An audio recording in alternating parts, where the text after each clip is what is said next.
আদা লঙ্কা রসুন পেঁয়াজ জিরে এইসব মিলিয়ে পেস্ট করতে হবে। আগে টমেটো দিতে হবে, জল দিয়ে মিক্সিং করে নিতে হবে। মিক্সিং হয়ে গেছে আমাদের। এবার মাছগুলো কুটে নিচ্ছি।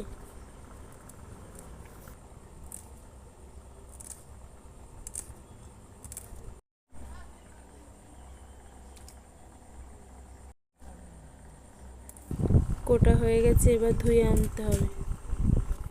ধুয়ে এনেছি। পেঁয়াজ কুচি, টমেটো কুচি, আলু আর সামান্য মাপের। এবার কড়াই তেল দিতে হবে।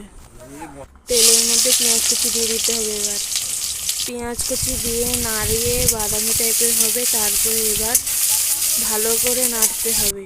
নাড়ার পরে আলু দিয়ে নাড়তে হবে।